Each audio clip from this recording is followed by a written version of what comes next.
우리 하나님의 말씀을 빌립보서 3장 1절에서 9절 말씀까지 함께 읽도록 하겠습니다. 신약 성경은 321면에 있습니다. 빌립보서 3장 1절에서 9절까지 말씀입니다.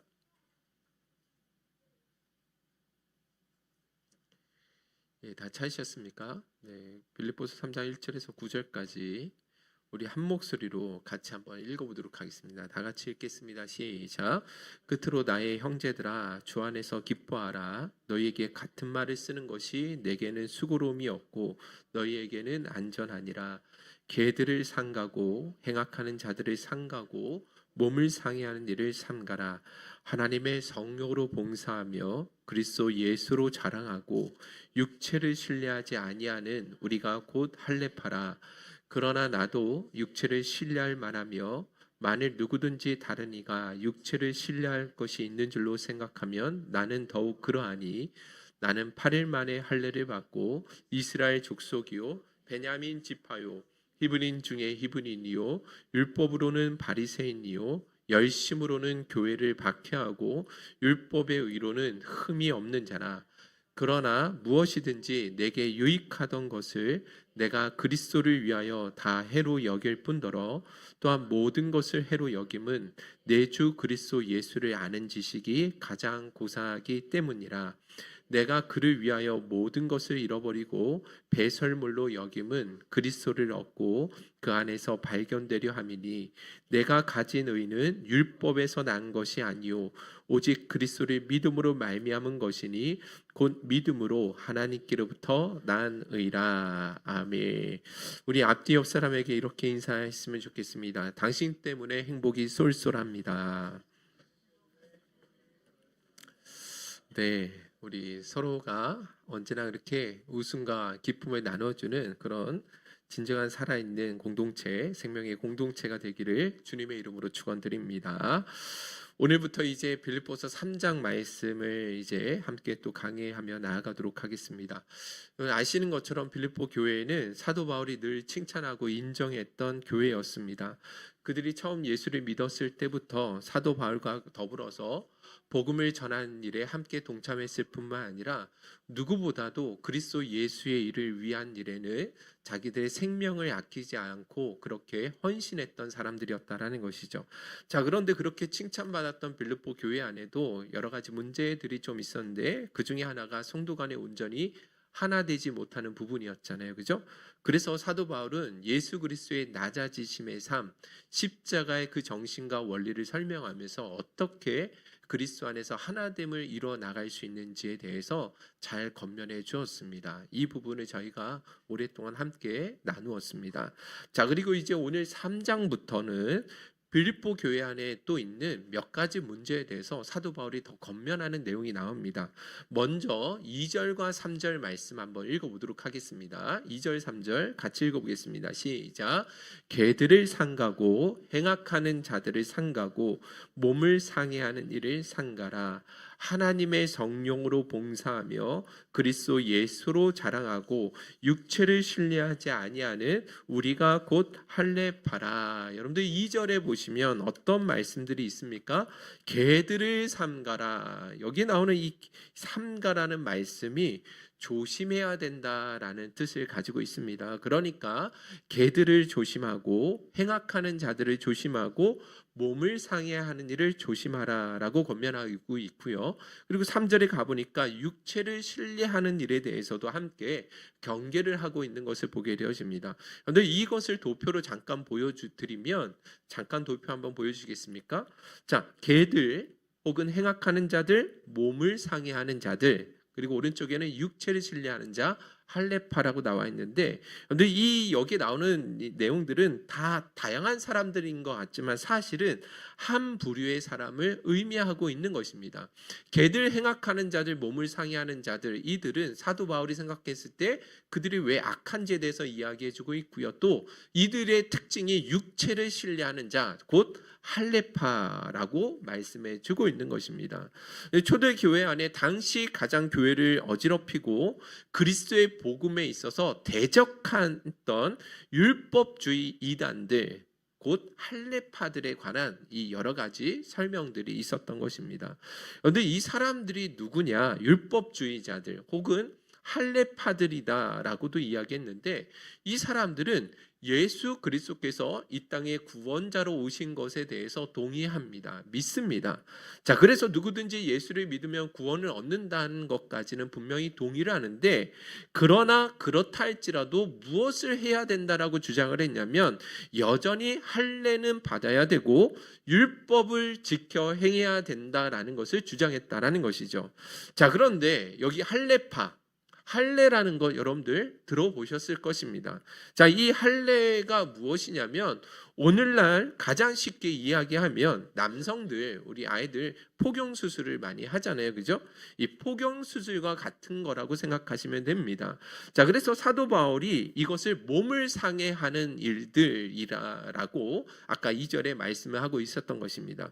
자, 그러면 유대인들이 왜 이토록 예수를 믿어도 그래도 할례는 행해야 되느냐라고 주장을 했냐면, 여러분들 그것은 그들의 조상이었던 이 아브라함과 하나님께서 처음 언약을 맺으실 때 하나님께서 그들에게 내리신 명령이, 너희들 가운데 사내 아이로 태어나면 누구든지 8일 만에 할례를 행해야 된다라고 그렇게 명령을 내리셨기 때문에 그래요.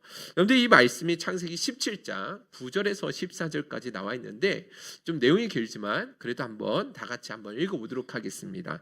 다 같이 읽어볼게요. 시작. 하나님이 또 아브라함에게 이르시되, 그런즉 너는 내 언약을 지키고 내 후손도 대대로 지키라. 너희 중 남자는 다 할례를 받으라. 이것이 나와 너희와 너희 후손 사이에 지킬 내 언약이니라. 너희는 포피를 베어라. 이것이 나와 너희 사이의 언약의 표징이니라. 너희의 대대로 모든 남자는 집에서 난 자나 또는 너희 자손이 아니라 이방 사람에게서 돈으로 산 자를 막론하고 난지 8일 만에 할례를 받을 것이라. 너희 집에서 난 자든지 너희 돈으로 산 자든지 할례를 받아야 하리니, 이에 내 언약이 너희 살에 있어 영원한 언약이 되려니와, 할례를 받지 아니한 남자 곧 그 포피를 베지 아니하는 자는 백성 중에서 끊어지리니 그가 내 언약을 습니다. 아멘. 그렇습니다. 하나님께서 아브라함과 언약을 처음 맺으셨을 때, 그리고 그 언약 백성 삼으셨을 때 어떤 명령을 내리셨습니까? 태어난 남자 아이들은 반드시 8일 만에 할례를 받아야 된다라고 명령하신 것이죠. 그렇지 않으면 반드시 그 하나님의 백성 가운데에서 끊어지게 될 것이다 라는 경고의 말씀을 들었다라는 것입니다. 자, 그렇기 때문에 여러분, 이스라엘 백성들은 지금도 하나님의 말씀 문자 그대로 지금까지 간직하고 지켜 내려오고 있습니다. 여러분들, 지금 이스라엘은요, 인구가 한 1,000만 명 정도 된다고 하는데, 정통 유대인들은 한 10% 정도 남아 있다고 하더라고요. 그래서 지금도요, 이 정통 유대인들은 아들이 태어나면 8일 만에 이 할례 의식을 아주 경건하게 의식을 치르고 있다라는 것입니다. 자, 그래서 여러분들 한번 생각해 보세요. 누군가가 나는 8일 만에 할례를 받았어요 라고 이야기를 하면 그 사람이 누구인지 알 수 있을까요? 그렇습니다. 예, 유대인, 이스라엘 백성이구나, 하나님을 섬기는 아브라함의 자손이구나라는 것을 누구나 다 알 수 있게 되는 것이죠. 자, 그런데 여러분들, 이 할례 언약이 언제 맺어진지 아십니까? 아브라함과 17장에서 맺었잖아요. 이때가 언제냐면 예수님께서 이 땅에 오시기 2060년 정도 전에 있었던 일이에요. 그리고 빌립보서가 지금 기록된 그 시점으로까지 올라가면 한 2100년 동안 이스라엘 백성들이 목숨 걸고 전통으로 지켜왔던 의식이었다라는 것입니다. 그러니까 여러분은 이스라엘 백성들이요, 2100년 동안 이것을 지켜왔던 사람들인데, 이제는 더 이상 할례를 받을 필요가 없다라고 이야기한다면 누가 그것을 쉽게 받아들일 수 있겠냐라는 것이죠.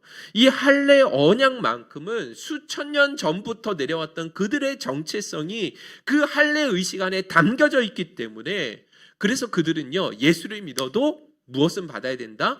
할례, 율법을 대표하는 이 할례 언약만큼은 반드시 지켜야 된다라고 주장했던 것이죠.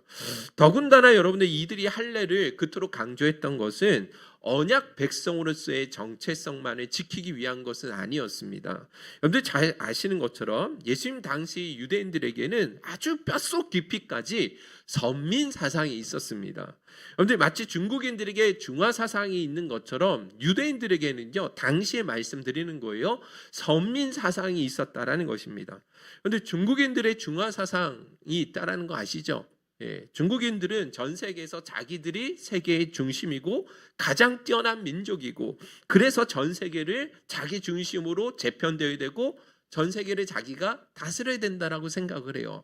그래서 그 시진핑이 그 1대1로라는 어떤 그 정책을 펼쳤는데, 그것이 다 중화 사상에서 나온 그런 정책들이라는 것을 알 수 있습니다.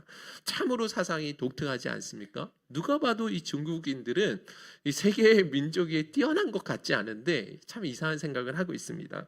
자, 아무튼 이스라엘 민족들 안에도 이와 같은 선민 사상이 있었다라는 거예요. 이 선민 사상은 무엇이냐면, 하나님께서 세상의 수많은 민족들 가운데 이스라엘 민족만을 하나님의 언약 백성으로 택하셨고, 나머지 모든 이방 민족들은 전부 다 부정하다, 부정한 사람들이다라고 생각을 했다라는 거예요.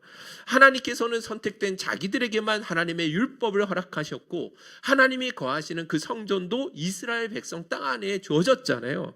그렇기 때문에 이 아브라함의 혈통을 가지지 않은 이방 다른 민족들은 전부 구원받지 못하는 그런 열등한 나라고, 심하게는 그 이방 민족을 뭐라고 표현했어요? 개라고 표현할 정도였다라는 것입니다. 이것이 바로 당시 유대인들의 사고 속에 깊이 뿌리 박힌 선민 사상이었다라는 거예요. 자, 그런데 여러분들, 이런 혈통적 유대인이 아니었던, 이런 혈통적인 아브라함의 후손이라는 것을 자랑 삼았던 선민 사상이 깊이 뿌리 내렸던 그들에게 무엇이 필요 없다? 더 이상 할례가 필요 없다라고 이야기하는 것은 그들이 도무지 받아들일 수가 없었다라는 것입니다. 수천 년 전부터 내려왔던 자기들의 정체성을 완전히 뒤흔드는 일이고, 그들이 더군다나 누려왔던 종교적 우위성이 있잖아요. 선민 사상이 있지 않습니까? 이런 영적 주도권을 이방인들에게 빼앗길 수 없다라는 그런 마음이 가지고 있었다라는 것입니다. 그래서 그들이 주장했던 게 뭐냐면, 예수님을 믿는다 할지라도 그래도 하나님의 언약 백성으로서의 표시인 할례만큼은 반드시 받아야 된다라고 주장했던 것입니다. 자, 여러분들 지금은 아무도 예수 믿어서 예수를 믿어 구원받기 위해 할례를 받아야 된다라고 생각한 사람은 없잖아요, 그죠? 자, 근데 이 문제가 초대 교회 안에는 대단히 심각한 문제였다라는 거예요. 여러분들, 이 이야기가 사도행전 15장에 나오거든요. 여러분들, 이방 교회였던 안디옥 교회에 사도 바울과 바나바의 그 섬김을 통해서, 가르침을 통해서 정말 건강하게 성장하고 있었거든요. 그런데 이 이스라엘 유대로부터 어떤 사람들이 와가지고 그 안디옥 교회 성도들에게 무엇을 가르쳤냐면, 야, 너희들이 지금 잘못 알고 있는데 물론 예수를 믿으면 구원받아. 그러나 그것만 가지고는 불완전하다라는 거예요.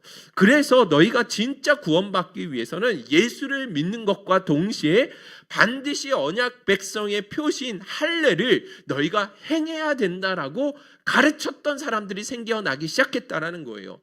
사도행전 15장 1절 2절 우리 같이 한번 읽어보도록 할게요. 자, 당시 있었던 갈등입니다. 읽어보겠습니다. 시작. 어떤 사람들이 유대로부터 내려와서 형제들을 가르치되, 너희가 모세의 법대로 할례를 받지 아니하면 능히 구원을 받지 못하리라 하니, 바울과 및 바나바와 그들 사이에 적지 아니한 다툼과 변론이 일어난지라. 형제들이 이 문제에 대하여 바울과 바나바와 및 그 중에 몇 사람을 예루살렘에 있는 사도와 장로들에게 보내기로 작정하니라. 아멘. 그렇습니다. 유대로부터 왔던 어떤 사람들이 분명히 기독교인이라고 하는데, 그들이 무엇을 또한 강조하고 있는 거예요? 할례를 받아야지만, 예수 믿는 거 좋아, 그러나 그것만 가지고는 안 돼. 너희들 무엇도 받아야 된다는 거예요. 할례를 받아야 된다라는 것 때문에 사도 바울과 더불어서 엄청난 다툼이 일어났던 것입니다. 결국 이 다툼이 자기들끼리는 문제가 해결 안 되니까 어디로 가서 예루살렘으로 가서 베드로를 위시한 그 사도들에게 이 문제를 해결받도록 그렇게 결정하게 되었다라는 것이죠. 여러분들 이런 갈등이요, 여러분들 이해가 되십니까? 저는 좀 이해가 되어집니다. 왜냐하면 여러분들 유대인들이 가져왔던 이 할례 의식이 뭐 한 30년 전부터 있었던 의식이 아니었다라는 거예요. 2100년 전부터 그들에게 내려왔던 그들의 전통이었고, 무엇보다도 이 할례가 하나님의 언약 백성의 그 정체성을 가지고 있는 근간이잖아요. 근데 이 근간을 뿌리채 흔들리는 일인데 어떻게 그들이 포기할 수 있겠냐라는 거죠. 그런데 우리나라 일제시대 때 상투를 다 잘라내야 된다라는 문화 말살 정책했던 거 아시죠? 그 중에 하나가 이 단발령, 상투를 다 잘라내야 된다라는 거였어요. 그래서 여러분들 이 백성들이 이것이 딱 떨어지니까 어떻게 했어요? 고분고분 받아들였나요? 아니죠. 난리가 났어요. 상투를 자르는 것은 있을 수도 없는 일이다. 집단 반발이 일어나서 여러분들 잘 아시는 을미의병이 바로 이것 때문에 일어나게 된 것입니다. 사진도 한번 보여주시겠습니까? 이 을미의병을 일으켰던 사람들, 우리나라 사진이 있는데 사진 한번 보여주시면, 자, 이 사람들의 특징이 있죠. 머리에 뭐가 있어요? 그렇습니다. 상투가 다 가지고 있는 거예요. 상투를 다 자르지 않죠. 자, 그러면 여러분들 이 사람들이요, 당시의 조선 사람들이 왜 이렇게 의병을 일으키기까지, 왜 이렇게까지 반발했는지 아십니까? 그거는 수백 년 전부터 내려왔던 유교적 사상이 그들의 정신과 사고 속에 깊이 뿌리 박혀 있기 때문에 그런 것입니다. 그런데 유교적 전통 가운데 그들이 배웠던 것 중에 신체 발부 수지 부모라는 말 아시죠? 그죠? 이 몸, 머리털, 피부는 누가 주신 거예요? 그렇습니다. 부모님이 주신 것이기 때문에 그것을 감히 훼손하지 않는 것이 이 효의 기본이다라고 생각했다는 거예요. 그래서 저도 이 옆에 뭐가 있어요?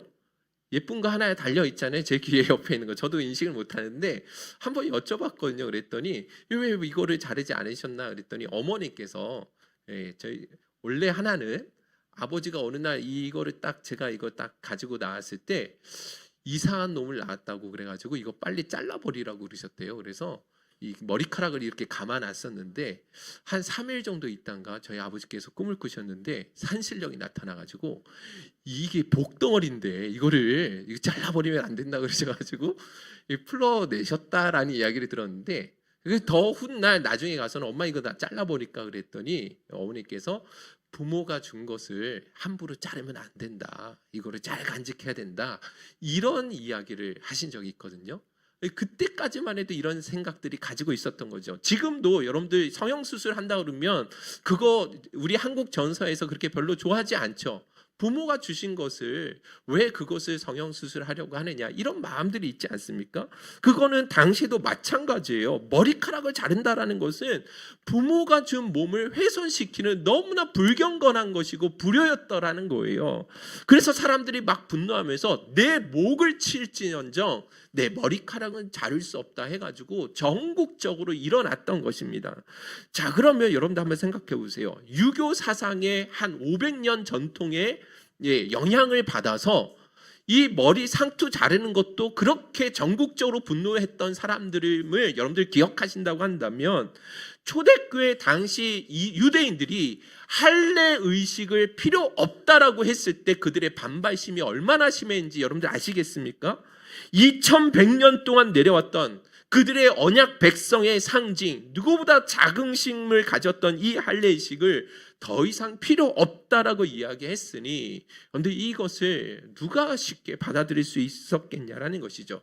결국 여러분들 예루살렘 사도들이 모여가지고 모든 종교 지도자들이 모여서 결론을 내렸는데, 그 결론이 뭐였습니까? 하나님의 백성 되는 일은 오직 예수를 믿음으로 되는 것이지 율법을 통해서 되는 것이 아니다. 그래가지고 이 할례라는 이 짐을 더 이상 이방인들에게 지우지 말자, 이게 결론이 났단 말이에요. 자, 그러면 예루살렘 회의에서는, 종교 지도자들의 회의는 그렇게 결론이 내어졌지만, 그러나 유대인들이 그것을 그대로 받아들이지 않았다라는 것입니다. 사도들에 의해 결론이 났다 할지라도 여전히 수많은 유대인들 가운데에는 그래도 율법을 행하고 할례를 지켜 행해야 된다라는 그런 이단들이 일어나게 되었다라는 것입니다.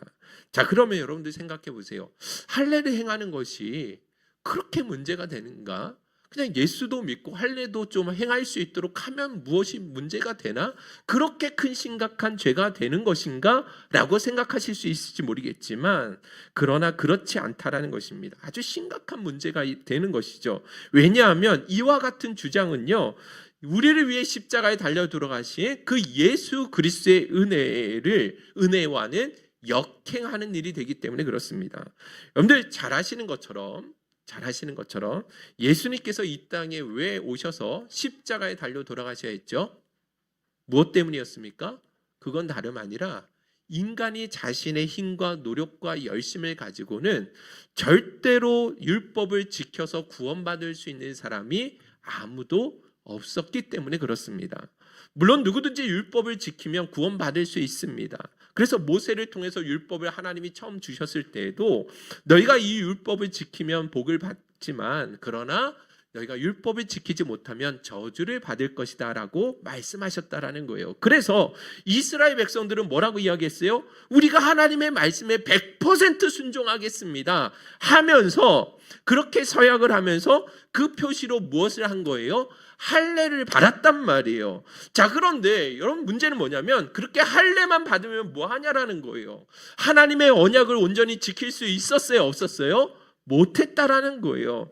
하나님의 율법과 언약의 말씀에 온전히 따를 수 있었다고 한다면 그들이 당연히 구원을 받았을지 모르겠지만 그거는 결코 불가능한 일이었다는 것입니다. 여러분들 구약의 역사서, 이스라엘 역사서를 보시면 아시겠지만 그 어떤 사람도 하나님의 율법을 그대로 지켜 행한 사람이 아무도 없는 거예요. 그들이 가장 존경하고 추앙했던 다윗조차도 십계명 가운데 대표적인 살인죄와 간음죄를 저지르지 않았냐라는 것이죠. 그래서 이스라엘 역사는 실패의 역사입니다. 세상의 그 어떤 사람도 율법을 지켜서 구원받을 수 있는, 의롭다함을 받을 수 있는 사람은 없다라는 것, 이것이 이스라엘 역사가 가르쳐준 유일한 교훈이라는 거예요. 자, 그러니 여러분 할례를 행하는 것이 무엇이 의미가 있겠어요? 몸의 할례를 행하면 뭐예요? 하나님의 말씀에 순종할 수 있는 사람은 아무도 없는데요. 자, 그래서 하나님은요, 이 인간의 연약함을 아셨죠. 그죠? 인간은 절대로 율법을 스스로 지켜서는 구원받을 수가 없구나. 그래서 어떤 길을 마련해 주셨습니까? 율법을 지켜 행함으로 얻게 되어지는 의가 아니라 믿음으로 말미암아 얻을 수 있는 의를 우리에게 허락해 주셨다라는 것입니다. 그렇지 않으면 그 어떤 사람도 누구도 구원받을 수 있는 사람이 아무도 없기 때문에 당신의 독생자 예수 그리스도를 십자가에 대신해서 우리를 대신해서 죽게 하심으로 그 십자가에 죽으신 예수 그리스도를 믿는 누구든지 무엇이라고? 의롭다라고 그렇게 인쳐주셔서 그래서 구원받을 수 있는 유일한 길을 열어주셨다라는 것입니다. 자, 그렇기 때문에 여러분 한번 생각해 보세요. 할례를 받아야지만 구원받을 수 있다라는 것, 율법을 지켜야지만 그래도 구원받을 수 있다라고 주장하는 것은 누구를 대적하는 일이 되는 것인지 아십니까? 하나님을 대적하는 일이 되는 것입니다. 사람이 아무리 열심히 노력하고 행함으로 구원을 못 받으니까 그래서 누구든지 예수를 믿음으로 구원 얻는 길을 하나님이 열어주셨는데 그럼에도 불구하고 아닙니다. 그렇지 않습니다. 나는 얼마든지 내 열심, 내 노력을 가지고 이 구원을 이루어내겠습니다라고 이야기하고 주장하는 건 그 자체가 하나님의 사랑과 의를 저버리는 일이고 예수 그리스도의 십자가의 은혜를 헛되게 만드는 일이 된다라는 것이죠. 여러분 로마서 10장 2절 3절이 바로 그 말씀을 하고 있는 거예요. 우리 다 같이 한번 읽어보겠습니다. 시작. 그들이 하나님께 열심히 있으나 올바른 지식을 따른 것이 아니니라. 하나님의 의를 모르고 자기 의를 세우려고 힘써 하나님에 의해 복종하지 아니하였느니라. 여러분들 율법을 행함으로, 다시 말해서 할례를 행하는 것으로서 그렇게 의롭다함을 받으려고 노력하는 모든 시도들은요, 사실은 하나님께서 우리에게 주신 그 의에 힘써 복종하지 아니하고 뭐 하는 거예요? 하나님을 대적하는 일이 되는 것이다라고 말씀해 주고 있는 거죠. 이게 얼마나 심각한 죄냐는 것이죠. 갈라디아서 2장 21절도 읽어보겠습니다. 시작. 내가 하나님의 은혜를 패하지 아니하노니 만일 의롭게 되는 것이 율법으로 말미암으면 그리스도께서 헛되이 죽으셨느니라. 내가 노력해서 내 열심으로 내가 할례라는 그 대표하는 율법을 지켜서 구원받을 수 있다고 한다면 그러면 그리스도께서 헛되이 죽으신 일이 아니냐. 갈라디아서 5장 2절 4절도 읽어보겠습니다. 시작. 보라, 나 바울은 너희에게 말하노니 너희가 만일 할례를 받으면 그리스도께서 너희에게 아무 유익이 없으리라. 율법 안에서 의롭다함을 얻으려 하는 너희는 그리스도에게서 끊어지고 은혜에서 떨어진 자로다. 아멘. 너희가 왜 할례를 받으려고 하느냐? 너희가 왜 굳이 할례를 받으려고 하느냐? 너희가 그렇다고 한다면 너희에게 아무런 그리스도는 너희에게 아무런 유익이 없는 거야. 그것은 오히려 그리스도에게서 끊어지는 일이고 은혜에서 떨어져 나가는 일이야. 왜 그런데도 불구하고 할례를 받으려고 하느냐? 이렇게 말씀하고 있다라는 것입니다. 자, 그러니까 여러분, 예수를 믿음으로 말미암는 의가 아니라 인간의 어떤 열심과 노력, 할례를 통해서 율법을 지켜서 내가 스스로 구원을 얻어내겠다라고 하는 모든 시도들은요, 하나님 앞에 정말로 큰 죄임을 기억해야 된다라는 것입니다. 그리스도의 은혜를 헛되게 만드는 심각한 죄임을 기억해야 된다라는 것이죠. 자, 그래서 사도 바울은 빌립보서 3장 4절에서 9절에는요. 자기 예를 들어서 그렇게 율법의 의를 자랑하는 것이 얼마나 어리석은 일인지를 보여주고 있는 거예요. 여러분들 4절 한번 봅시다. 4절 시작. 그러나 나도 육체를 신뢰할 만하며 만일 누구든지 다른 이가 육체를 신뢰할 것이 있는 줄로 생각하면 나는 더욱 그러하리니. 여기 중요한 단어가 있죠. 육체를 신뢰할 만하며. 여러분들 이 육체라는 것이 단순히 신체가 아닌 것 아시겠죠? 그죠? 아까 2절에 나왔었는데 개들, 행악하는 자들, 그리고 몸을 상해하는 자들, 이 사람들이 다 어떤 사람들이었죠? 육체를 신뢰하는 사람들이었다라고 말씀하고 있었잖아요. 그죠?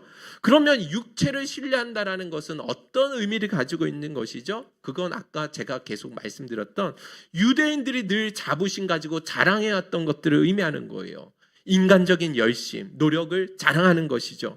유대인들이 가지고 있었던 그 혈통적인 어떤 조건들을 자랑하는 것을 바로 육체를 신뢰하는 것이다 라고 표현하고 있다는 것이죠. 자, 그런데 사도 바울은요, 육체를 신뢰하는 것, 그거는 나도 누구보다도 자신이 있다라고 이야기합니다.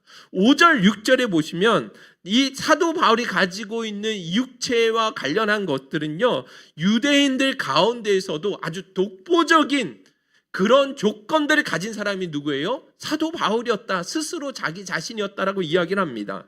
여러분들 5절과 6절 한번 읽어볼까요? 시작.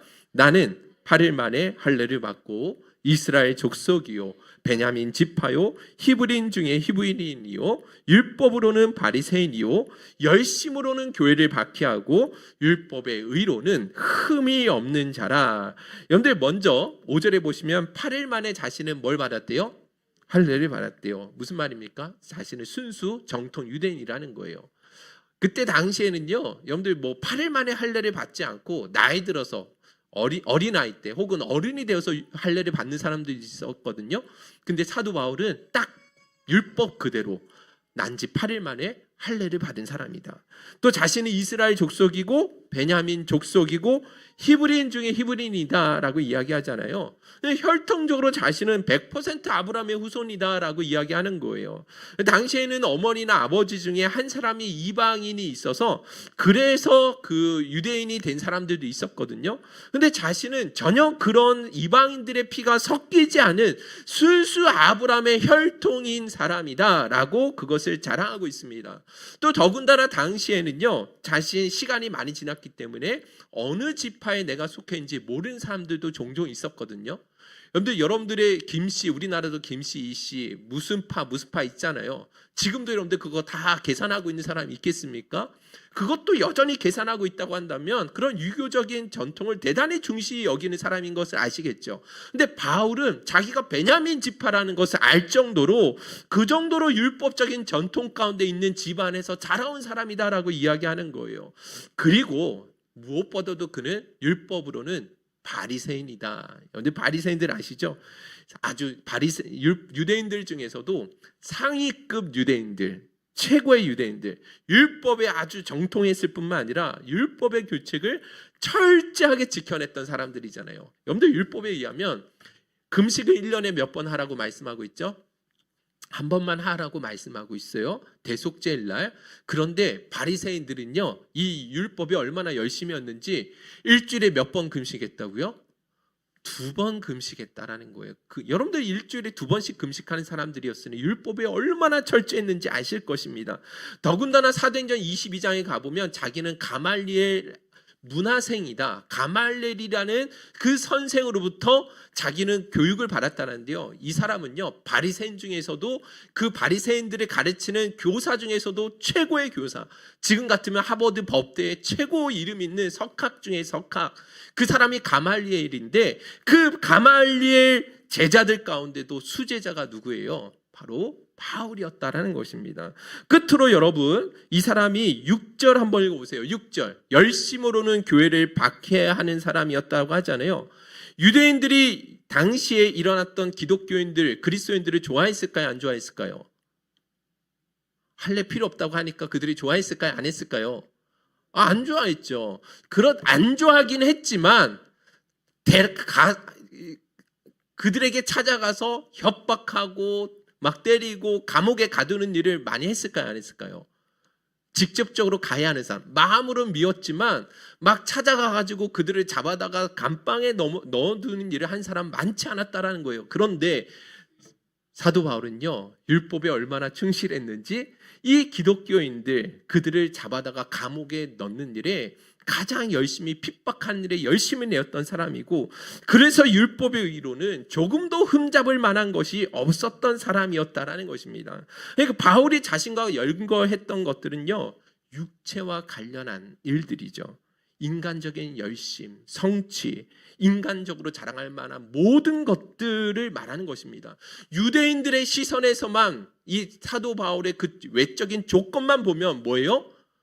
정말 대단히 존경받을 만한 거예요. 가문의 영광이라고 할 만큼 대단한 조건들을 가지고 있다라는 것입니다. 자, 그런데 사도 바울이 그런데 뭐라고 이야기하냐면 이 모든 것들이 자기에게는 너무나 해가 된다라고 이야기합니다. 예수 그리스도를 믿음으로 구원 얻는 그 일에는 하나도 도움이 되지 않는다라는 거예요. 왜냐하면 자신이 가지고 있는 의는 오직 예수 그리스도를 믿는 믿음으로 말미암는 의이지 율법을 통해서 얻는 의가 아니기 때문이라는 것이죠. 빌립보서 3장 7절 9절 계속 읽어보겠습니다. 시작. 그러나 무엇이든지 내게 유익하던 것을 내가 그리스도를 위하여 다 해로 여길 뿐더러 또 모든 것을 해로 여김은 내 주 그리스도 예수를 아는 지식이 가장 고상하기 때문이라. 내가 그리 위하여 그 모든 것을 잃어버리고 배설물로 여김은 그리스도를 얻고 그 안에서 발견되려 함이니 내가 가진 의는 율법에서 난 것이 아니요 오직 그리스도를 믿음으로 말미암은 것이니 곧 믿음으로 하나님께로부터 난 의라. 여러분들 이 모든 것 유대인들이 보기에는 너무나 부러웠던 것들을 자기는 다 해로 여긴다라고 이야기하죠. 여러분들 7절 한번 다시 한번 가보시면 여기에 내게 유익하던 것 이것이 헬라어로 케르데라고 기록하고 있고요. 해라는 것은 제미안이라는 헬라어 단어를 사용했는데 여러분들 한번 띄워주시겠습니까? 그 다음 보시면 이 두 단어가 모두가 상업적이고 회계적 용어입니다. 유익하던 것, 이 케르데는 이익, 자산이라는 뜻을 가지고 있고요. 해로 번역된 제미안이라는 이 단어는 손해, 손실, 피해라는 뜻을 가지고 있다는 것입니다. 자, 그러니까 사도 바울이요, 예수를 믿고 난 이후에 그의 가치관이 완전히 달라지게 된 거예요. 예수 믿기 이전에 이 모든 율법적 조건들은요, 자기에게 이익이었습니다. 자산이었죠. 그렇지 않습니까? 자기가 생명같이 소중히 여겼던 것들이에요. 그런데 그 모든 것들이 예수 믿고 난 이후에는요, 오히려 손해가 된다라는 거예요. 손실이 된다라고 이야기하고 있습니다. 왜 그런지 아십니까? 그런 인간적인 조건들이 많으면 많아질수록, 대단하면 대단해질수록, 내 열심을 더욱 드러내면 드러낼수록 예수 그리스도께 주시는 그 십자가의 의는 점점 더 뭐해지기 때문에 약화되기 때문에 그렇다라는 것입니다. 그런데 바리새인들 한번 생각해 보세요. 이들이 얼마나 육체에 사로잡혀 있었습니까? 나는 아브라함의 자손이다. 하나님의 율법을 가진 사람들이다. 또 내가 얼마나 율법에 헌신했는지 일주일에 금식을 2번 하는 사람이다. 이거 가지고 막 드러내고 자랑했잖아요. 그런데 힘써 그렇게 자기 의를 드러내고 자랑하는 것은 뭐 하는 거예요? 반대로 하나님의 의를 힘써 대적하는 것입니다. 하나님의 의와 자기 의는 반비례해요. 자기가 드러나고 드러날수록, 자기가 행한 일이 대단하면 대단할수록 하나님을 의지하고 하나님을 높이는 일에는 점점 더 뭐 하는 거예요? 더 낮아지게 되어 있다라는 거예요. 그래서 사도 바울은요, 이 모든 것이 오히려 자기에는 해가 되고 배설물에 지나지 않는다라고 말씀해 주고 있다라는 것입니다. 할렐루야. 네, 오늘 이 말씀이 대단히 신앙생활에 중요한 것을 우리에게 말씀해 주고 있습니다. 왜냐하면 오늘날에도 육체를 신뢰하는 일들이 오늘날 현대 그리스도인들 안에 너무나 많이 있기 때문에 그래요. 그리고 더군다나 이 육체를 신뢰하는 일에 자기가 빠져 있다라는 것도 모른 채 신앙생활하는 사람들도 참 많이 있습니다. 여러분들 이 말씀 이제 거의 끝부분입니다. 결론적인 부분인데 앞에 내용이 워낙 깊다 보니까 좀 어려우실 수 있지만 이 뒤 이야기를 한번 좀 들어보세요. 그런데 육체를 신뢰하는 일이 오늘날 현대 그리스도 안에도 있는가? 있다라는 거예요. 그런데 몇 가지만 예를 들어보면 우리 그리스도인들이 어디 나가면 자랑하는 게 뭔지 아십니까? 예수 믿는 사람들끼리 막 모였어요. 그럼 뭘 자랑하죠? 우리는 몇 대째 예수 믿는, 우리 선교사님이 처음 오셨을 때부터 우리 증조 할머니, 고조 할머니께서 예수를 믿으셨어요. 막 그러면서 자랑하는 사람들도 있죠. 우리 집은 3대째 장로님 가정이야. 할아버지도 장로님이셨고 아버지도 장로님이셨고 나도 장로다라는 것을 자랑하는 사람들도 있습니다. 이것을 마치 가문의 영광인 것처럼 이야기하는데 이것이 바로 자기 의를 드러내는 대표적인 예예요. 특히 총신대학교를 나오고 총신대학교 대학원을 나온 사람들도 대단히 선민의식을 가지고 있거든요. 자기들은 한국교회 안에서 장자교단 출신이고 또 총신대학교와 총신대학원을 나왔다라는 것을 은근히 그거를 드러내고 자랑하는 사람들이 있거든요. 저도 예전에 이런 의에 좀 빠진 적이 있습니다. 제가 이제 총총 출신이잖아요. 그죠? 제가 신대원을 마치고 총신대학교 신대원을 마치고 전임 사역을 하기 위해서 목포 사랑의 교회로 갔거든요. 근데 가보니까 총신대학교를 나온 사람이 그리고 총신대학원까지 나온 총총 출신들 가운데 목포에서 사역한 사람이 한 사람도 없는 거예요. 모든 노회를 다 통틀어서 인천에 목포에 3개 노회가 있는데 합동교단에서는 아무도 없는 거예요. 유일하게 저만 내려와서 그 사역을 하고 있는 거예요. 대부분의 사람들은 서울이나 수도권에서 사역을 하지 목포나 지방으로까지 내려와서 사역을 하지 않더라는 거예요.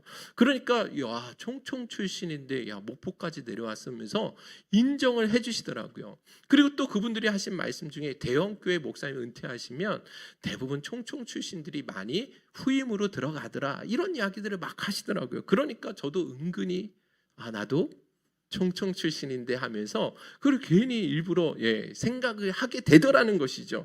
그런데 이게 얼마나 부질없는 생각이에요. 얼마나 어리석은 생각이에요. 왜 그런지 아십니까? 그것이 그리스도의 십자가의 은혜를 뭐 하는 거예요? 헛되게 만드는 일이 되기 때문에 그렇다라는 것입니다.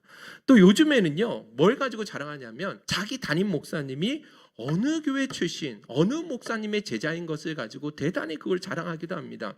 우리 목사님은 서울 사랑의 교회 부목사님 출신이셔. 우리 교회 목사님은 온누리교회 거기에서 몇 년, 10여 년 동안 그렇게 사역하셨던 분이셔. 우리 교회 목사님은 분당 우리 교회 이찬수 목사님의 오른팔이셨어. 막 이러면서 진짜 말도 안 되는 것을 가지고 자랑하는 사람들이 생기더라는 거예요. 또 어떤 성도님들이 이런 것도 자랑하십니다. 예전에 그 교회 안에 직분자 때문에 문제가 많이 일어나니까 그래서 그 교회의 담임 목사님께서는 직분제를 완전히 다 없애버리셨어요. 집사, 장로, 권사 이 호칭이 전부 없이 모두가 성도, 동일한 성도다. 그래서 다 성도라고 부르거든요. 그러니까 그 교회 성도님들이 잘하는 게 뭔지 아십니까? 우리 교회는 직분이 없어요. 그리스도 안에서 우리 모두가 성도죠. 우리는 항상 서로를 존중합니다. 은근히 그거를 드러내고 자랑하기도 한다라는 것입니다. 그런데 이게 뭐냐면 사도 바울이 지금까지 이야기하는 육체를 자랑하는 일과 전혀 다를 바가 없다라는 것입니다.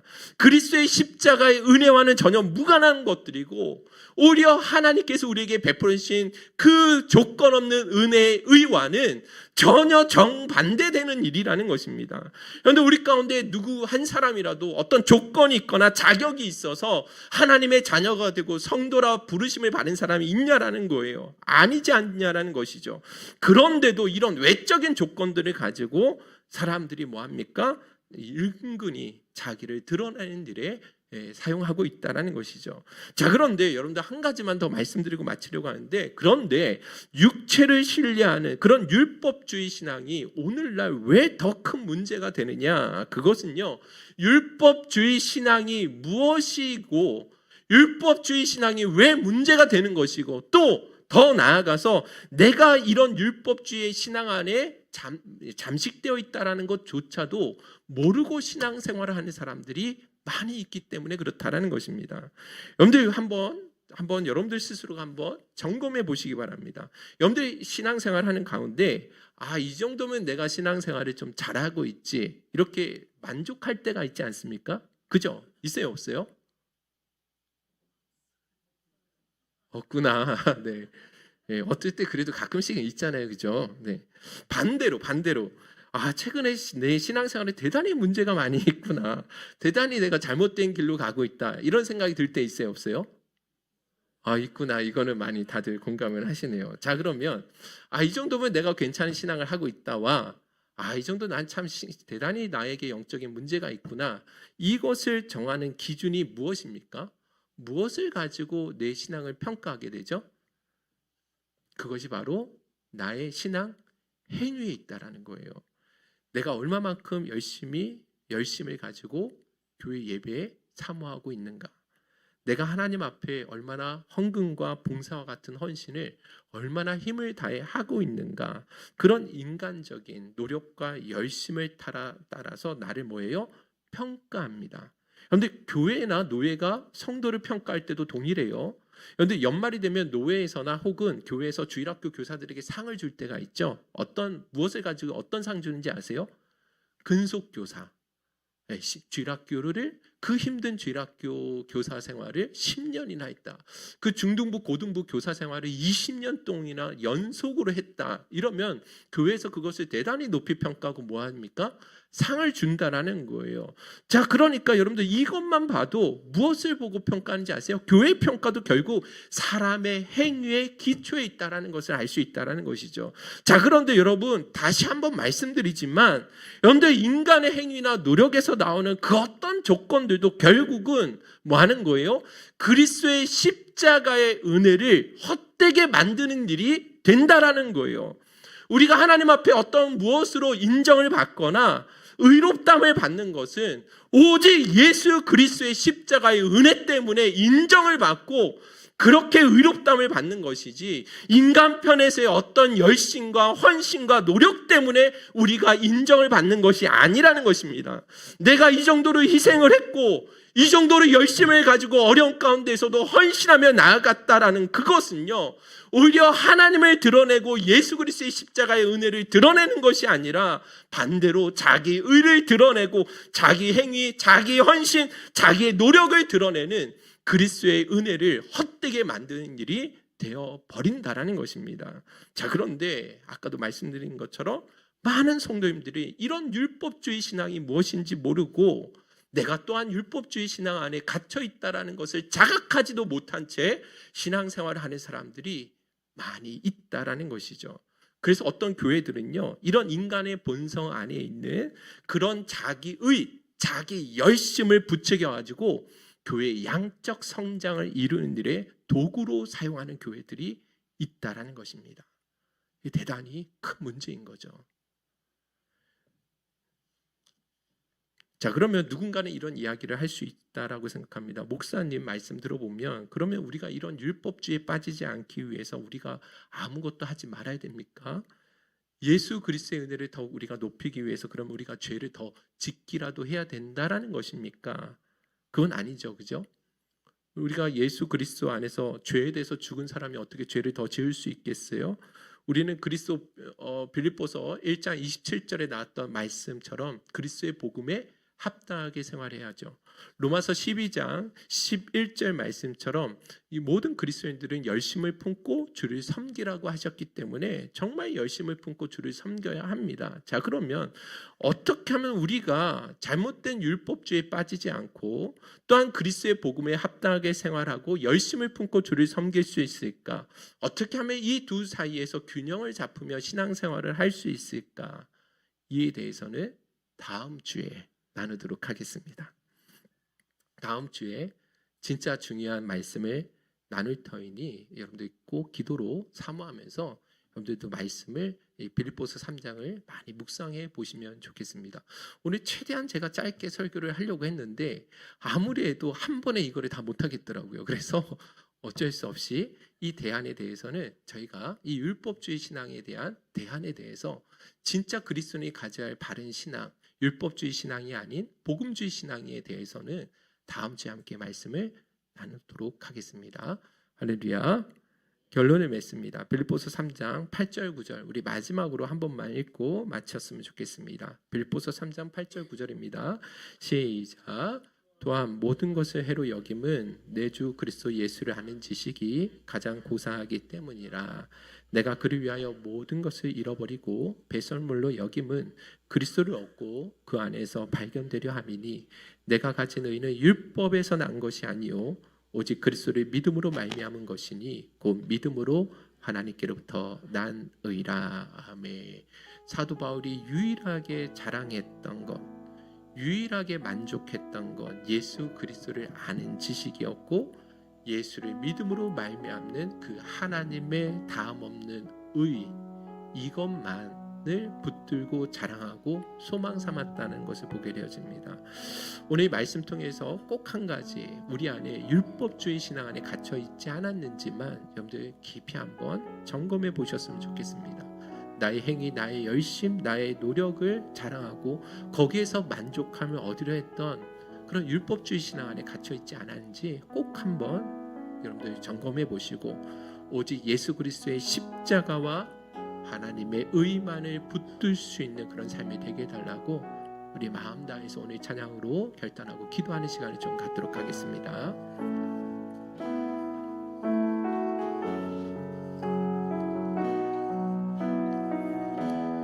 주의 보좌로 나아갈 때에 주의 보좌로 나아갈 때 어떻게 나가야 할까?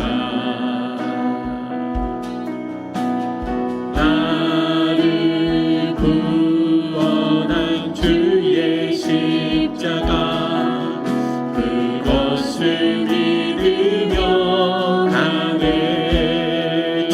보좌로 나갈 때 주의 보좌로 나갈 때에 나 여전히 부족하나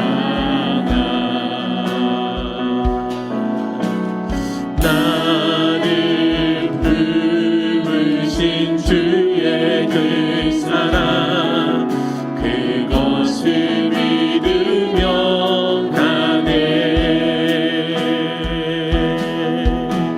자격 없는 내 힘이 아니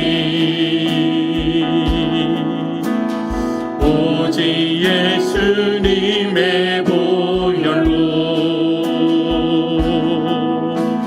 자격 없는 내 힘이 아니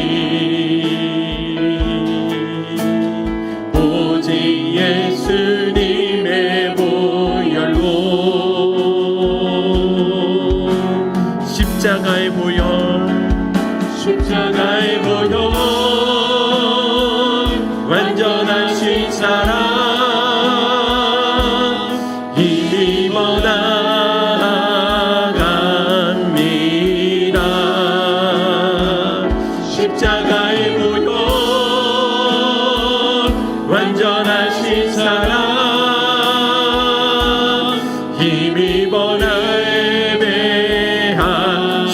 십자가의 보혈, 십자가의 보혈, 완전하신 사랑 힘입어 나갑니다. 십자가의 보혈, 완전하신 사랑 힘입어 예배. 우리 다시 한번 믿음으로 고백합시다. 십자가의 보혈, 십자가의 보혈, 완전하신 사랑 힘입어 나갑니다.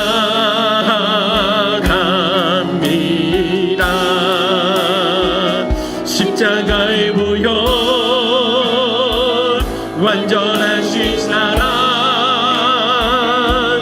힘입어 예배한 십자가, 십자가, 십자가, 십자가.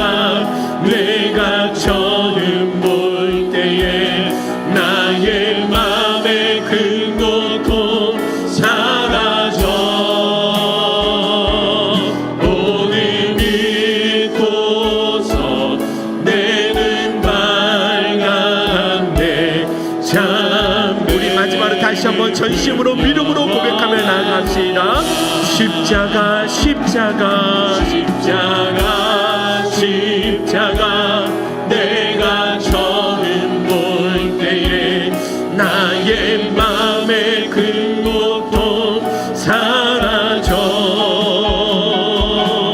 오늘 믿고서 내 눈 밝았네. 참 내 기쁨 영원하고. 우리 한숨에서 한번 기도했으면 좋겠습니다. 오늘 말씀이 어렵긴 했지만 정말 우리 자신을 솔직하게 돌아보아야 되는 시간이라고 생각합니다.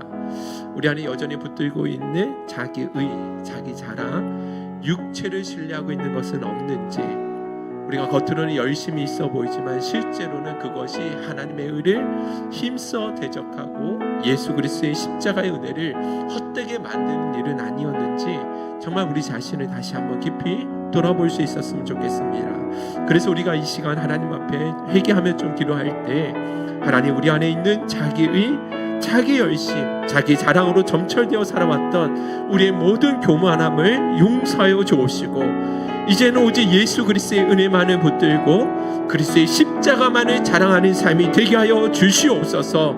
나의 나된 것이 오직 하나님의 은혜인 것을 잊지 않고 살아갈 수 있는 저희들의 삶이 되게 하여 주시옵소서. 우리 주여 한번 부르신 후에 기도하도록 하겠습니다. 주여